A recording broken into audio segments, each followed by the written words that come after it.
What's up everyone? So today I figured I would make a great video highlighting just some tips and tricks that I like to use in order to gain ambition and motivation and basically promote a positive mood. First of all, one of my favorite drinks, personally, I'm a really big fan of yerba mate. Yerba mate is a great drink. It is full of minerals, vitamins, and it has a complete array of amino acids. Personally, I feel like it's very close on the list of superfoods, with plant-based foods with complete nutrition. It's right up there with bee pollen. I would say it's close to bee pollen. I definitely wouldn't say that it's not like it doesn't have every nutrient required to sustain life, but I have gotten some bee pollen. And bee pollen is probably the next one on my list because it tastes great. Bee pollen has every vitamin, mineral, and nutrient required by the human body to sustain life. It's a complete protein, all the B vitamins, minerals, etc. And plus, it's a great remedy for any sort of allergy because if you think about it, I mean, most people are always talking about pollen in the air, this and that. Well, when you drink raw honey, when you eat raw honey and bee products, not only do they actually have strong immune-boosting antibiotic, antimicrobial, basically antibiotic, if I haven't said that already, antibiotic properties, but they also they also help to desensitize your immune system to any allergen that you might be experiencing. So furthermore, on my list of plant medicine for motivation and mood, amino acids like tyrosine.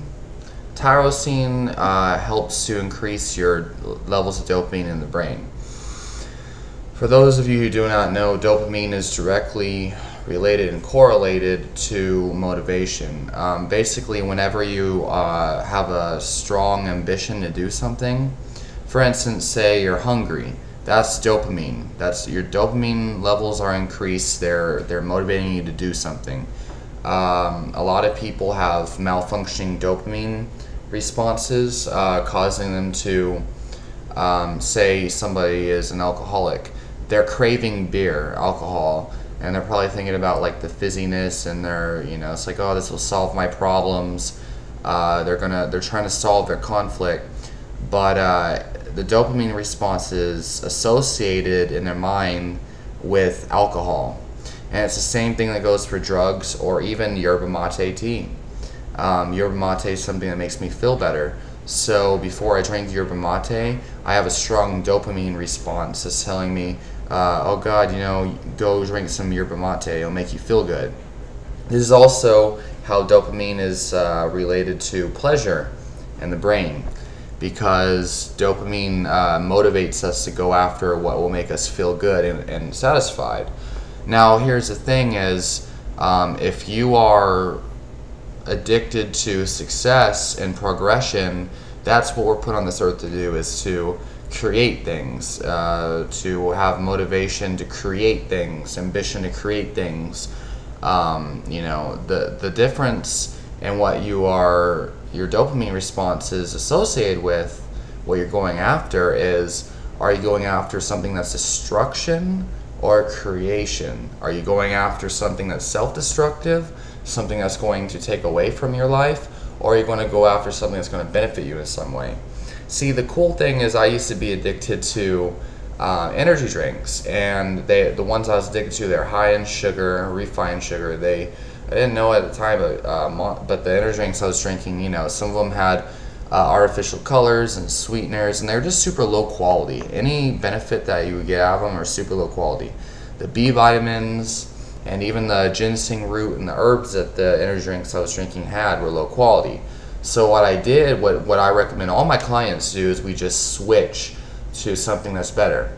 For those people that are always consuming dairy products, a great switch would be going organic, and then switching to raw organic, because at least you're doing yourself better and you're still being able to enjoy that dopamine response, that the pleasure, the satisfaction of the food that you're enjoying, as opposed to beer and alcohol. And the big problem is with alcohol, people tend to drink and drink and drink. So yeah, and it's a vicious cycle. Same thing with drugs. The dopamine response says, hey, go after this thing. You drink it, and you're satisfied for a little while, but then the satisfaction goes down, you get a withdrawal. The withdrawal is just dopamine saying, hey, you need to get more of this to feel the same high. It's just like pornography. And you can find yourself in a vicious cycle of going after something and getting it, feeling the dopamine response. You're like, oh yeah, and then you're like, oh, I gotta go get more and more and more. So tyrosine helps regulate that because it provides dopamine in your brain. And what happens with drug addiction and pornography addiction, these destructive addictions, is they're not sustainable. Because the destructive addictions makes you want to go after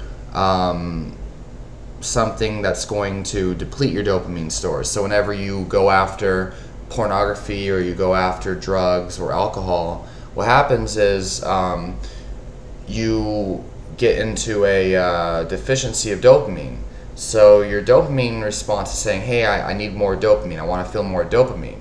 And you go after these things, and over time, the dopamine desensitizes itself to where you don't feel that response anymore, and over time it depletes your dopamine stores. So basically you're going after these destructive habits because you need more dopamine. So instead of going after these habits to fulfill the response, you should just give yourself what your body is asking for, which is tyrosine. Now this may sound really complicated the way I'm explaining it, so go ahead and research it. It's very important, and this is probably the most important part of motivation, is understanding dopamine response. If you can understand the dopamine response, and you can understand everything you need to know about motivation, everything you need to know, putting it into practice is something different. Okay, next amino acid that I would recommend is theanine. Theanine helps us create things, it helps us calm down. Basically, it promotes alpha waves in the brain, which are the same alpha waves experienced when you're relaxed, about to go to sleep, or when you're in meditation. Shaolin monks traditionally have been reported drinking green tea before, or just, certain types of tea. I'm sure they're obviously high quality special teas for the Shaolin monks before their meditation.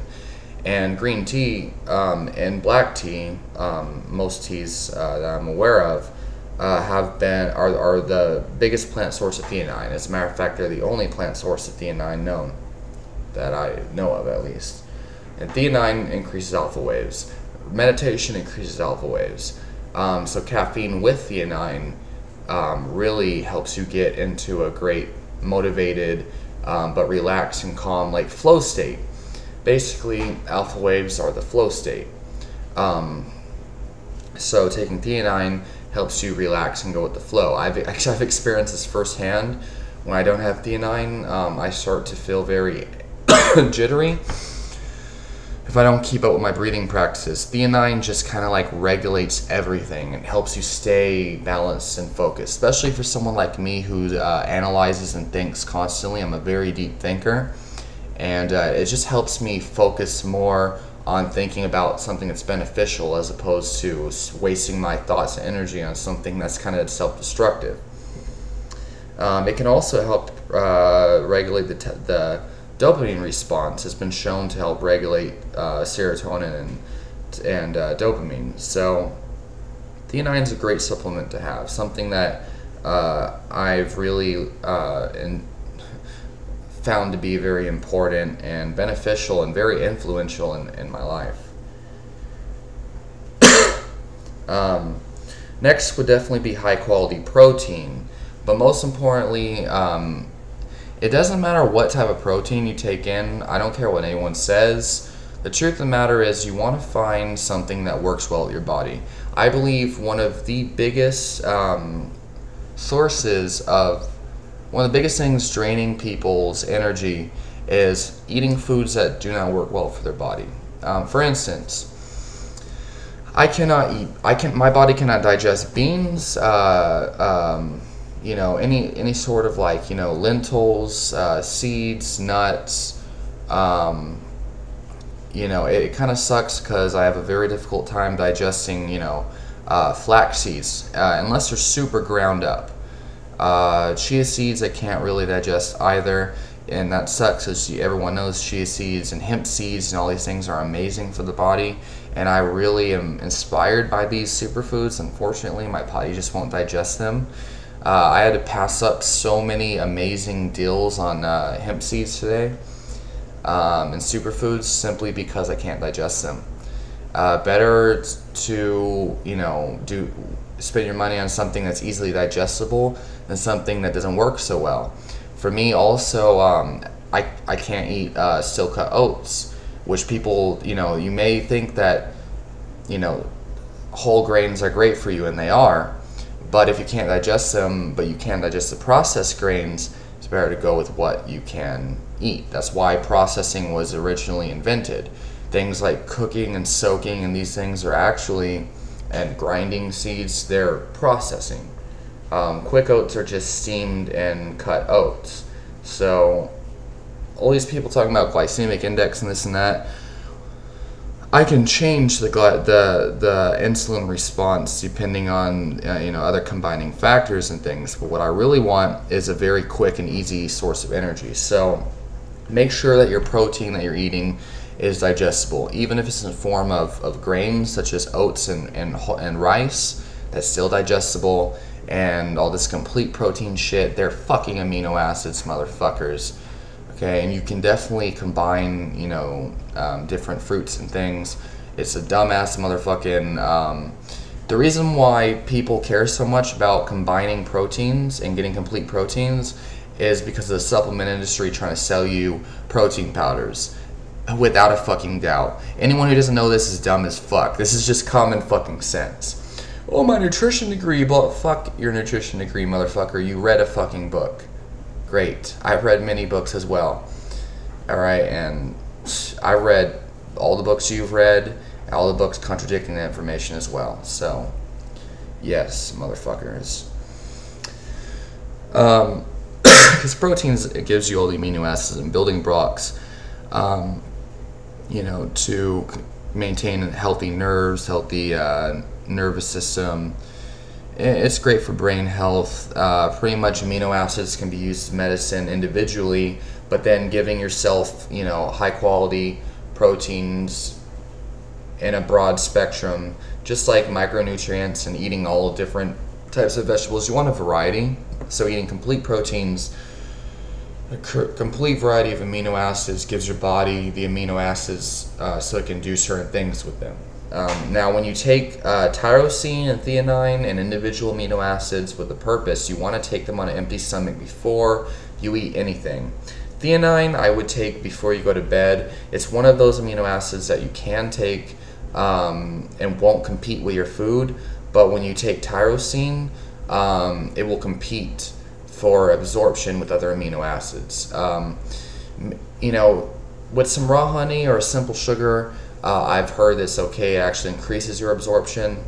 Also, make sure you're getting plenty of B vitamins and minerals. You want vitamin C. I recommend taking about 1,000 milligrams. It would be best to get it in the form of citrus fruits, whole fruits, tomatoes.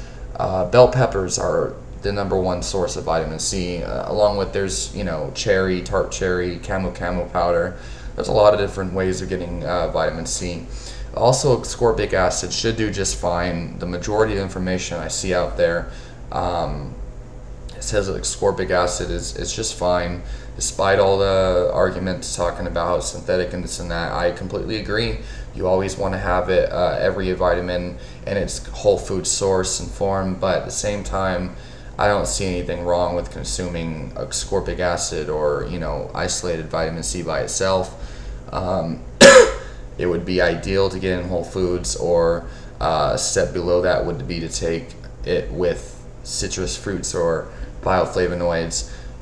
You can, you know, I guess get it in orange juice with pulp or grapefruit juice with pulp, but I don't know, I had a bad experience with processed juices recently. Okay, next on the list would be Siberian ginseng, Asian ginseng. Personally, Siberian ginseng's worked amazing for me. It's probably my favorite. Siberian ginseng's the #1 recommended ginseng, proven to increase your performance in the gym, increasing motivation. It's probably right up there with Korean ginseng. The difference is that Korean ginseng is a higher quality. It takes a lot more hard work and cultivation in order to produce it. I haven't really read that much on Siberian ginseng. I just know that for me it works really well, and I know that it's the most abundantly available here in the US. It's cheap as fuck, and the majority of people talk about how great it is for sexual function and for performance. It's basically like a natural it's a legal steroid pretty much, and it's 100% beneficial all across the board for your health. It's an adaptogen. I would classify it as a Qi Jing tonic, because it fortifies your sexual function and your motivation. It's very yang in nature. It's one of the ginsengs you want to be consuming for sure. Along with that, Panax ginseng, Chinese ginseng, red Chinese ginseng is great. Very yang, great for sexual function. Once again, the same goes for Siberian ginseng, but I would say Panax ginseng is more health promoting, depending on the grade you get, and more of an overall energy tonic as opposed to having specific endurance qualities, although it does definitely increase endurance. It's just used for a much wider variety of different things. Siberian ginseng is more catered toward athletes, whereas Panax ginseng is all across the board. Korean ginseng is more on the sexual side, but of course when you fortify your sexual performance, you're fortifying your athletic performance as well. It's the most yang in nature, so Korean ginseng is great too. Also, I would look into different stimulants. If you have your dopamine levels in check with the tyrosine, also macunaprins, then having a healthy amount of stimulants, depending on which one works best for you. Personally, my favorite is yerba mate. I also like high quality Costa Rican grown tea, or coffee. You want yours organic, you want to make sure it's shade grown, and you want fair trade. Those are my specifications for coffee. High mountain, the higher elevation, the better. It's good to go to a special place to get your coffee, know where the fuck it came from. Just like your tea, you want loose leaf tea. Okay, it's how you know you're getting the highest quality. It's always great to know the sources you get your things from. You want to know what fucking country it came from, everything. Okay, I'm gonna end this video. I had to cram all this information into one, so it probably sounds really rushed. There's a lot of other things. Pumpkin seed oil. I actually have the actual oil that I got from Trader Joe's in its raw form, and I also have I got pumpkin seed oil on clearance for $5 from my local Sprouts. Rest in peace, Sprouts. I will definitely miss you. That store is closed down now. I would look up benefits of pumpkin seed oil. Increases your testosterone, helps with acne, high source of zinc, combats cancer, and hair growth. All about that hair growth. It's supposed to help with hair growth, blocking estrogen and DHT. Well, that's all I really have to say for now. I'll make another video later on. Hope that this all made sense, because I crammed it and spoke really fast.